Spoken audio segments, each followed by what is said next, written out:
ஜெபம் கேளுங்க நல்ல ಯೇಸು ಕ್ರಿಸ್ತನ ಮುಖಾಂತರ ನಮ್ಮ ಪ್ರಾರ್ಥನೆ ಕೇಳಿ ಪರಲೋಕ ತಂದೆಯೇ. ஆமென். ஆமென். ஹalleluya. ஹalleluya. தாகமுள்ளவன் மேல் தண்ணீரை ஊற்றுவேன் என்றீ, வறண்ட நிலத்தில் ஆறுகளை ஊற்றுவேன் என்றீ. ஊற்றுமையா வல்லமையை தாகத்தோடு காத்து நிற்கிறோம். நாம் தாகத்தோடு காத்து நிற்கிறோம். தாகத்தோடு நாம் காத்து நின்றோம் அண்ணா. ದಾಹದಿಂದ ನಾವು ಕಾಯ್ತಾ ಇದೀವಿ ಅಂದ್ರೆ அவருடைய வல்லமை நம்ம மேல் ஊற்றுவார். ಆತನ ಶಕ್ತಿಯನ್ನು ನಮ್ಮ ಮೇಲೆ ಸುರಿಸ್ತಾನೆ. சரி, இப்ப நான் தாகமாய் இருக்கிறேன் என்று சொல்லி இயேசு சொல்கிறார். ನಾನು ದಾಹವಾಗಿದ್ದೇನೆ ಅಂತ ಯೇಸು ಹೇಳಿದರು. அந்த தாகமாய் இருக்கிறேன் என்று சொல்லி ದಾಹವಾಗಿದ್ದೇನೆ ಅಂತ ಹೇಳಿ 57 முறை சொல்லி இருக்கிறார். 57 ಬಾರಿ ಬರೆಯಲ್ಪಟ್ಟಿದೆ. அதிலே 6 முறை என்ன சொல்லுகிறது என்று சொன்னால், ಅದರಲ್ಲಿ 6 ಬಾರಿ ಏನು ಹೇಳಲ್ಪಟ್ಟಿದೆ I ಅಂದ್ರೆ thirst for soul என்று சொல்லி பார்க்கிறோம். ನಾನು ಆತ್ಮಗಳಿಗಾಗಿ ದಾಹ ಉಳ್ಳವನಾಗಿದ್ದೇನೆ ಅಂತ ಯೇಸು ಹೇಳಿದರು. ஆத்மாவுக்காக நாம் தாகம் கொண்டிருக்கிறார் இயேசு கிறிஸ்து. ಆತ್ಮಗಳಿಗಾಗಿ ನಾನು ದಾಹ ಉಳ್ಳವನಾಗಿದ್ದೇನೆ ಅಂತ ಯೇಸು ಹೇಳಿದರು. முக்கியமான காரியம் அதுதான். ಇದು ಮುಖ್ಯವಾದ ಕಾರ್ಯ. அவர் சரீரத்திலே தண்ணீருக்காக அவர் சத்தம் போட்டாரா? ಆತನ ಶರೀರದಲ್ಲಿ ನೀರಿಗಾಗಿ ಯೇಸು ಕೂಗಿದರಾ? மனுஷகுமாரன். ಹೌದು, ಆತನು ಮನುಷ್ಯ ಕುಮಾರನೇ. அடிக்கப்பட்ட பொழுது, ಆತನು ಒಡೆಯಲ್ಪಟ್ಟಾಗ, சிலுவையில் அடிக்கப்பட்ட பொழுது, ಆ ಶಿಲುಬೆಯಲ್ಲಿ ಆತನು ಜಜ್ಜಲ್ಪಟ್ಟಾಗ, ಶರೀರದಿಂದ ಎಲ್ಲಾ ತಣ್ಣೀರು வெளியே போயிತು. ಆತನ ಶರೀರದ ಎಲ್ಲಾ ನೀರು ಸಹ ಹೊರಗೆ ಹರಿದು ಹೋಯಿತು. டீஹைட்ரேஷன் நீர் சத்து வெளியே போயிடுச்சு. ನೀರೆಲ್ಲ ತೀರಿ ಆತನಿಗೆ ದಾಹ ಉಂಟಾಯಿತು. ಈಗ 3 மணி நேரம் இங்க உட்கார முடியுதா? 3 ಗಂಟೆ ಇಲ್ಲಿ ಕುತ್ಕೊಳ್ಳೋಕೆ ಸಾಧ್ಯನಾ? போய் தண்ணி குடிச்சிட்டு வரீங்களா? ಹೋಗಿ ನೀರು ಕುಡ್ಕೊಂಡ್ ಬರ್ತೀರಲ್ಲ? ಬಾತ್ರೂಮ್ போயிட்டு வரீங்களா? ಬಾತ್ರೂಮ್ ಹೋಗಿ ಬರ್ತೀರಲ್ಲ? தண்ணி குடிச்சேன். ನೀರು ಕುಡಿದು ಬಂದಿದ್ದೀರಲ್ಲ? நான் குடிச்சேன். ನಾನು ಕುಡಿದೆ. சுடு தண்ணி கொண்டாந்து இருக்கேன், அதை குடிச்சேன். ಬಿಸಿ ನೀರು ತಗೊಂಡ್ ಬಂದಿದ್ದೀನಿ, ನಾನು ಕುಡಿದಿದ್ದೀನಿ. நீங்களும் குடிச்சீங்க தானே? ನೀವು ಕುಡಿದಿದ್ದೀರಾ ತಾನೆ? இல்லையா? ಇಲ್ವಾ? பரவாயில்ல. இயேசுவை விட வல்லமை உங்களுக்கு ಜಾಸ್ತಿ. ಯೇಸುವಿಗಿಂತ ಶಕ್ತಿ ನಿಮಗೆ ಜಾಸ್ತಿ ಇದೆ. யோவான் 12:14 அத வாசிக்கிறோம். யோவான் 12:14 என்னை விட மகத்தான காரியங்களை செய்வீர்கள். ನನಗಿಂತ ಮಹತ್ ಕಾರ್ಯಗಳನ್ನು ನೀವು ಮಾಡ್ತೀರಾ ಅಂತ ಯೇಸು ಹೇಳಿದರು. சரி, இங்க ಇಲ್ಲಿ வேத வாக்கியம் நிறைவேறத்தக்கதாக என்று எழுதி இருக்கிறது. ಇಲ್ಲಿ ಬರೆಯಲ್ಪಟ್ಟಿದೆ ಶಾಸ್ತ್ರದ ಮಾತು ನೆರವೇರುವ ಹಾಗೆ. யோவான் 19:28 வசனம். யோவான் ಬರೆದ ಸುವಾರ್ತೆ 10. அதன் பின்பு எல்லாம் முடிந்தது என்று இயேசு அறிந்து, ಅದರ ನಂತರ ಎಲ್ಲಾ ತೀರಿತು ಎಂದು ಯೇಸು ಹೇಳಿ, வேத வாக்கியம் நிறைவேறத்தக்கதாக ಶಾಸ್ತ್ರದ ಮಾತು ನೆರವೇರುವಂತೆ தாகமாய் இருக்கிறேன் என்றார். ನನಗೆ ನೀರಡಿಕೆ ಆಗಿದೆ ಎಂದು ಯೇಸು ಹೇಳಿದರು. அப்ப வேத வாக்கியம் நிறைவேற வேண்டும். ಇಲ್ಲಿ ಶಾಸ್ತ್ರದ ಮಾತು ನೆರವೇರಬೇಕು. எந்த வேத வாக்கியம்? ಯಾವ ಶಾಸ್ತ್ರದ ಮಾತು? சங்கீதம் 42:2 வாசிக்கிறோம். ಕೀರ್ತನೆಗಳು 47:2 ನಾವು ಓದ್ತೇವೆ. எடுத்தவங்க வாசிங்க. ಅದನ್ನು ತೆಗೆದವರು ಓದಿ. சங்கீதம் 42:2. ಕೀರ್ತನೆಗಳು 42:2 ತೆಗೆದವರು ಓದಿ.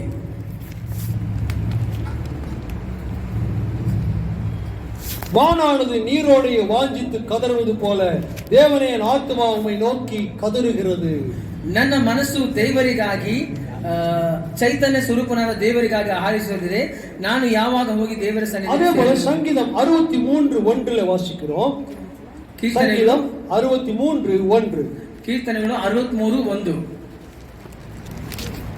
எடுங்க, மடமடன்னு எடுத்து வாசிங்க. ಬೇಗ ಬೇಗ ತೆಗೆದು ಓದಿ. ತೆಗೆದಿರೋರು ಓದಿ. 60 ಓದಿ. ನೀನೇ ನನ್ನ ದೇವರು, ನಾನು ನಿನ್ನ ದರ್ಶನವನ್ನು ಕುತೂಹಲದಿಂದ ಎದುರಿಸುತ್ತೇನೆ. ನೀರಿಲ್ಲದೆ ಒಣಗಿದ ಭೂಮಿಯಲ್ಲಿದ್ದವರು ನೀರಿಗಾಗಿ ಯೋರ್ದಂತೆ ನನ್ನ ಆತ್ಮವು ನಿನಗಾಗಿ ಆತುರಗೊಳ್ಳುತ್ತದೆ. பாருங்க, பிதாவே சியோனில் உமக்காக துதியானது அமைத்து காத்திருக்கிறது, பொருத்தனை உமக்கு செலுத்து. சாரி 65 63:1. தேவனே, நீர் என்னுடைய தேவன், அதிகாலமே உம்மை தேடுகிறேன். வறண்டதும் விடாய்த்ததும் தண்ணீரற்றதுமான நிலத்திலே என் ஆத்துமா உம்மேல் தாகமாயிருக்கிறது. ದೇವರೇ, ನೀನೇ ನನ್ನ ದೇವರು, ನಾನು ನಿನ್ನ ದರ್ಶನವನ್ನು ಕುತೂಹಲದಿಂದ ಎದುರು ನೋಡುತ್ತೇನೆ. அவர் ஆத்மாவுக்காக தாகம் கொண்டிருந்தார். ಆತನು ಆತ್ಮಕ್ಕಾಗಿ இந்த ದಾಹವುಳ್ಳವನಾಗಿದ್ದಾನೆ. வேத வாக்கியங்கள் நிறைவேறத்தக்கதாக ಈ ಶಾಸ್ತ್ರದ ಮಾತು ನೆರವೇರುವುದಕ್ಕಾಗಿ அவர் தாகமாய் இருக்கிறேன் என்று சொன்னார். ಯೇಸು ಹೇಳಿದ್ರು, ನಾನು ದಾಹವಾಗಿದ್ದೇನೆ. அது ஸ்பஷ்டமாக 22 சங்கீதம் 22 வாசிக்கிறோம். ಇದನ್ನು ಸ್ಪಷ್ಟವಾಗಿ ಕೀರ್ತನೆಗಳು 22:15 ಕೀರ್ತನೆಗಳು 22:15 ನಾವು ನೋಡ್ತೇವೆ. வாசிங்க. 22:15 நான் வாசிக்கிறேன். ನನ್ನ ಶಕ್ತಿಯು என் பலன் ஓட்டை போல் காய்ந்தது, என் நாவு மேல் வாயோட ஒட்டி கொண்டது, என்னை மரண தூளிலே போடுகிறீர்கள். ನನ್ನ ಶಕ್ತಿಯು ಬೋಕಿಯ ಹಾಗೆ ಒಳಗೆ ಹೋಗಿದೆ, ನನ್ನ ನಾಲಿಗೆಯು ಅಂಗಳಕ್ಕೆ ಹತ್ತಿ ಹೋಗಿದೆ, ನೀನು ನನ್ನನ್ನು ಮಣ್ಣಿಗೆ ಸೇರಿಸು. பாருங்க, இந்த வேத வாக்கியங்கள் நிறைவேறத்தக்கதாக ಈ ಶಾಸ್ತ್ರದ ವಚನಗಳು அவர் ನೆರವೇರುವ தாகமாய் இருக்கிறேன் என்று சொன்னார். ಯೇಸು ಹೇಳಿದರು ನಾನು ದಾಹವಾಗಿದ್ದೇನೆ ಅಂತ. எதற்காக தாகமாய் இருந்தார்? ಆತನು ಯಾವುದಕ್ಕಾಗಿ ದಾಹವಾಗಿದ್ದನು? சரீர பிரகாரமாகவும் ಆತನು ಶಾರೀರಿಕವಾಗಿ, ஆத்மாக்களுக்காகவும். ಆತ್ಮಗಳಿಗಾಗಿ. அந்த ஆத்மா யாரு? ಆ ಆತ್ಮವು ಯಾರು? நீங்களும் நானும் தான். ನೀವು ನಾನೇ. நமக்காக தாகமாய் இருக்கிறார். ನಮಗಾಗಿ ಯೇಸು ದಾಹವಾಗಿದ್ದಾರೆ. ஜான் 6:35 யோவான் 6:35 வாசிக்கிறோம். ಯೋಹಾನ 6:35 ಯೋಹಾನ 6:35 ಓದ್ತೇವೆ. ತೆಗೆದಿರೋರು ಓದಿ 6:35. ಯೋಹಾನ. இயேசு அவர்களை நோக்கி, ஜீவ அப்பம் நானே, என்னிடத்தில் வருகிறவன் ஒரு காலும் பசி அடையான், என்னிடத்தில் விசுவாசமாய் இருக்கிற ஒரு காலும் தாகம் அடையான். ಜೀವ ಕೊಡುವ ರೊಟ್ಟಿ ನಾನೇ, ನನ್ನ ಬಳಿಗೆ ಬರುವವನಿಗೆ ಎಂದಿಗೂ ಹಸಿವೆಯಾಗುವುದಿಲ್ಲ. இப்போ ஒரு காலம் நமக்கு தாகம் உண்டாகாதா? ನಮಗೆ ಒಂದು ಕಾಲವು ದಾಹ ಉಂಟಾಗುವುದಿಲ್ಲವಂತೆ. அது 7:37 என்ன வாசிக்கிறோம்? ಇಲ್ಲಿ 7:37 ನಾವು ಏನ್ ನೋಡ್ತೇವೆ ಗೊತ್ತಿಲ್ಲ. ಜಾತ್ರೆಯ ಮಹಾದೇವಸಭಾದ ಕಡೆ ದಿನದಲ್ಲಿ ಯೇಸು ನಿಂತುಕೊಂಡು, ಯಾವನಿಗಾದರೂ ನೀರಡಿಕೆಯಾಗಿದ್ದರೆ ಅವರು ನನ್ನ ಬಳಿಗೆ ಬಂದು ಕುಡಿಯಲಿ. நானே ஜீவ தண்ணீர், ನಾನೇ ಜೀವದ என்னிடத்துல வந்து குடிங்க. ನನ್ನ ಬಳಿಯಲ್ಲಿ ಬಂದು ಕುಡಿಯಿರಿ. வேத வாக்கியம் சொல்லுகிறபடி ಸತ್ಯ ವೇದ ವಾಕ್ಯವು என்னிடத்தில் விசுவாசமாய் இருக்கிறவன், ನನ್ನಲ್ಲಿ ನಂಬಿಕೆಯಲ್ಲಿ எவனோ உள்ளத்திலிருந்து ஜீவ தண்ணீர் நதிகள் ஓடும் என்று சொன்னார். ಯಾವನು ಅವನ ಒಳಗಿನ ಹೊಟ್ಟೆ ಒಳಗಿನ ಜೀವದ ಕರುವ ನೀರು அவர் ಹೊರಡುತ್ತದೆ. ஆத்மாவுக்காக தாகம் கொண்டிருந்தார். ಯೇಸು ಆತ್ಮಗಳಿಗಾಗಿ ದಾಹ பாருங்க, ಹೊಂದಿದ್ದಾನೆ. அரமேக் மொழியில ಇಲ್ಲಿ ಅರಮಿಯ ಒಂದು ಭಾಷೆಯಲ್ಲಿ ஜவா என்று சொல்லி அரமேக் மொழியிலே சொல்லுகிறது. ಇಲ್ಲಿ ಅರಮಿಯ ಭಾಷೆಯಲ್ಲಿ ಜಾವಾ ಎಂದು ಹೇಳಲ್ಪಟ್ಟಿದೆ. ஜாவா அப்படின்னா ಜಾವಾ ಅಂದರೆ டி சைலண்ட் அங்க TZAVA ஜாவா. THIRST. இயேசு கிறிஸ்து அந்த மொழியில தான் சொன்னாரு. ಯೇಸು ಕ್ರಿಸ್ತನು ಈ ಭಾಷೆಯಲ್ಲೇ ಹೇಳಿದ. தமிழ்ல சொல்ற, ತಮಿಳಿನಲ್ಲಿ ಹೇಳಿದ, ஆங்கிலத்துல சொல்ற. ಆಂಗ್ಲ ಭಾಷೆಯಲ್ಲಿ ಧಾವಾ, ஜாவா ಜಾವಾ, தாகமா இருக்கிறேன் ನಾನು ದಾಹವಾಗಿದ್ದೇನೆ என்று சொல்லுகிறார். ಹಾಗಂತ ಯೇಸು ಹೇಳಿದರು. இந்த 5வது வார்த்தையிலே 5ನೇ அவர் ವಾಕ್ಯದಲ್ಲಿ தாகமா இருக்கிறேன் என்று சொன்ன பொழுது ಯೇಸು ದಾಹವಾಗಿದ್ದೇನೆ ಅಂತ சரீர ಹೇಳಿದಾಗ பிரகாரமாகவும் ಶಾರೀರಿಕವಾಗಿ, ஆத்மீக பிரகாரமாகவும் ಆತ್ಮಿಕವಾಗಿ அவர் சொல்லுகிற அந்த வார்த்தை ಯೇಸು ಹೇಳಿದಂತ ಮಾತು தாகமா இருக்கிறேன். ನಾನು ದಾಹವಾಗಿದ್ದೇನೆ. சரி, இப்போ முக்கியமா ஒரு கட்டத்துக்கு வருகிறோம். ಆ ಮುಖ್ಯವಾದ ಒಂದು ಸನ್ನಿವೇಶಕ್ಕೆ ನಾವು அப்ப அங்க ಬಂದಿದ್ದೇವೆ. ಇಲ್ಲಿ அவருக்கு வந்து காடியை கொடுத்தார்கள். ಅಲ್ಲಿ ಆತನಿಗೆ ಹುಳಿ ರಸ ತುಂಬಿಸಿದ ಆ ಕಾಡಿಯನ್ನು ಕೊಟ್ಟರು. 27வது அதிகாரம் 27ನೇ ಅದೇ ಲೂಕ இல்ல யோவான் 19:28 ಯೋಹಾನನು 19 28 28 29 வாசிக்கலாம். ಯೋಹಾನನು ಬರೆಸುವಂತೆ 19 29 காடி நிறைந்த பாத்திரம் அருகே வைக்கப்பட்டிருந்தது. அந்த காடி நிறைந்த பாத்திரம் அருகே வைக்கப்பட்டிருந்ததா? ಅಲ್ಲಿ ಹುಳಿ ರಸ ತುಂಬಿದ ಗಡಿಗೆ ಇಟ್ಟಿರಲಾಗಿ. எதுக்கு அங்க வச்சிருந்தாங்க? ಯಾಕೆ ಅಲ್ಲಿ ಇಟ್ಟಿದ್ದರು? சிலுவையை கீழே வச்சிருந்தாங்க. ಅದು ಶಿಲುಬೆ ಕೆಳಗಡೆ ಇಟ್ಟಿದ್ದರು. ஏன்? ಯಾಕೆ? அங்க சிலுவையில அறையப்பட்டவர்கள் தாகத்தோடு இருப்பாங்க. ಅಲ್ಲಿ ಶಿಲುಬೆಯಲ್ಲಿ ಹಾಕಲ್ಪಟ್ಟವರು ಅವರು ದಾಹದಲ್ಲಿ ಇರ್ತಾರೆ. தாகத்து மாத்திரம் இல்ல, ದಾಹವು ಮಾತ್ರ ಅಲ್ಲ, வலியோடு இருப்பார்கள். ಅವರು ವೇದನೆಯಿಂದ ನೋವಿಲ್ಲ. அந்த வலி மாறுவதற்காக ಆ ವೇದನೆ ಅವರಿಗೆ அவருக்கு ನೀಗಿಸಲ್ಪಡುವುದಕ್ಕಾಗಿ வைன் கொடுப்பாங்க. ಅವರಿಗೆ ಅಲ್ಲಿ ಹುಳಿ ರಸ ಕೊಡ್ತಾರೆ. என்னது? ವೈನ್. வைன். ವೈನ್ அது என்ன பண்ணும்? ದ್ರಾಕ್ಷಾರಸ. சைத்திற்கு வலி வேதனை எல்லாம் எடுத்து போடும். ಅಲ್ಲಿ ಮೈಯಲ್ಲಿರುವಂತಹ அங்கே சிலுவையில் அறையப்பட்டவர்கள் மாத்திரமல்ல, ಅಲ್ಲಿ ಶಿಲುಬೆಯಲ್ಲಿ ಹಾಕಲ್ಪಟ್ಟವರು ಮಾತ್ರ ಅಲ್ಲ, காவல் காக்கிறவர்கள். ಅಲ್ಲಿ ಕಾವಲು ಕಾಯುವವರು. ஒரு மனுஷனை சிலுவையில அறைந்தா ಒಬ್ಬ ಮನುಷ್ಯನ ಶಿಲುಬೆಯಲ್ಲಿ அவன் ಹಾಕುವ மரிக்கிற வரைக்கும் ಅವನು அங்கே ಸಾಯುವವರೆಗೂ காவல் காக்கிறவர் அங்க அமர்ந்திருக்க வேண்டும். ಅಲ್ಲಿ ಕಾವಲುಗಾರರು ಅಲ್ಲಿ ಕಾಯ್ತಾ ಕುಳಿತಿರಬೇಕು. அவனுக்கு தாகமா இருக்குமா? ಅವನಿಗೆ ದಾಹವಾಗಿರುತ್ತಾ? வந்திருக்கிற உங்களுக்கு தாகமா ಇಲ್ಲಿ இருக்கு, ಬಂದಿರುವಂತಹ ನಿಮಗೆ ದಾಹವಾಗಿದೆಯಾ? அவங்களுக்கும் வேணும். ಅವರಿಗೂ ಬೇಕು. அதனால அவங்க குடிக்கிறதுக்கு வச்சிருந்தாங்க. ಆದ್ರೆ ಅವರು ಕುಡಿಯಲು ಇಟ್ಟಿದ್ದರು. இங்க ಇಲ್ಲಿ காடி நிறைந்த பாத்திரம் அங்கே வைக்கப்பட்டிருந்தது. ಇಲ್ಲಿ ಕಾಡಿಟ್ಟಂತ ಗಡಿಗೆ அவர் ಇಟ್ಟಿರಲಾಗಿ, கடல் காணால் காடியிலே வைத்து ஈசோப்பு தண்டில் மாட்டி அவர் வாயிலிட்டு நீட்டி கொடுத்தார்கள்.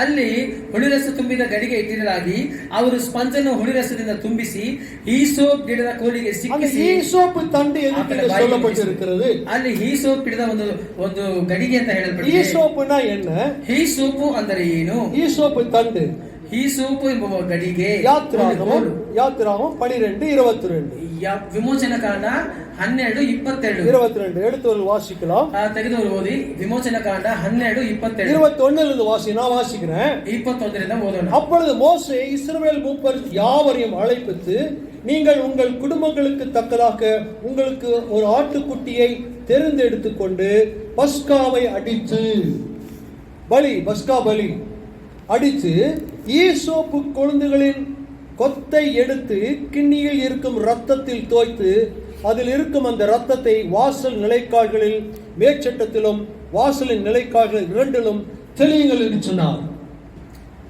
12:21-22 ಆಗ ಮೋಶೆಯು ಇಸ್ರಾಯೇಲರ ಹಿರಿಯರೆಲ್ಲರನ್ನು ಕೂಡಿ ಕರೆಸಿಯವರಿಗೆ, ನೀವು ನಿಮ್ಮ ನಿಮ್ಮ ಕುಟುಂಬಗಳಿಗೋಸ್ಕರ ಹಿಂದಿನಿಂದ ಮರಿಗಳನ್ನು ತೆಗೆದುಕೊಂಡು ಪಸ್ಕಾ ಹಬ್ಬಕ್ಕೆ ಕುಯ್ಯಿರಿ ಮತ್ತು ಹೀಸೋಪ್ ಗಿಡದ ಬರಲನ್ನು ತೆಗೆದುಕೊಂಡು ಬಟ್ಟಲಲ್ಲಿರುವ ಆ ರಕ್ತದಲ್ಲಿ ಅದ್ದಿ ಬಾಗಿಲಿನ ಮೇಲಿನ ಪಟ್ಟಿಗೂ 2 ನಿಲುವು ಕಂಬಗಳಿಗೂ ಹಚ್ಚಬೇಕು. ஈசோப்பு தண்டுக்கும் ಈ ಈಸೋಪಿನ ಒಂದು ಕೋಲಿಗೂ பலிக்கும் ಆ ಒಂದು ಬಲಿ சம்பந்தம் உண்டு. ಅಲ್ಲಿ ಒಂದು ಸಂಬಂಧ ಉಂಟು. அந்த ஈசோப்பு தண்டுனால தான் எடுத்து கொடுக்கறாங்க. ಆ ಈಸೋಪ್ ಕೋಲಿಂದಲೇ ತೆಗೆದು ಅಲ್ಲಿ ಕೊಡ್ತಾರೆ.